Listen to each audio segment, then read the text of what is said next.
रोहित आर्या हे स्वच्छता मॉनिटर नावाचा त्यांचा एक कन्सेप्ट होता आणि आपली जी माझी शाळा सुंदर शाळामध्ये सुद्धा त्यांना काही काम देण्यात आलेलं होतं, परंतु त्या लोकांकडून त्यांनी डायरेक्ट पैसे घेतले अशा स्वरूपाचं त्यांच्याबद्दल डिपार्टमेंटचं मत होतं. तर हे जे मॅटर आहे ते त्यांनी डिपार्टमेंटशी बोलून सोडवलं पाहिजे, कारण शेवटी सरकारची काम करायची एक पद्धत असते आणि त्या चौकटीमध्येच सर्वांनी काम करायला लागतं. अशा तऱ्हेने कोणाला तरी ओलीस धरणं हे चुकीचं आहे.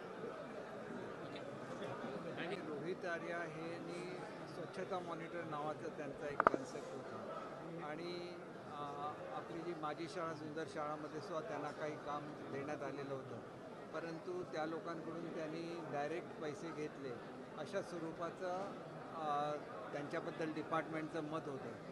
तर हे जे मॅटर आहे ते त्यांनी डिपार्टमेंटशी बोलून सोडवलं पाहिजे, कारण शेवटी सरकारची काम करायची एक पद्धत असते आणि त्या चौकटीमध्येच सर्वांनी काम करायला लागतं. अशा तऱ्हेने कोणाला तरी ओलीस धरणं हे चुकीचं आहे.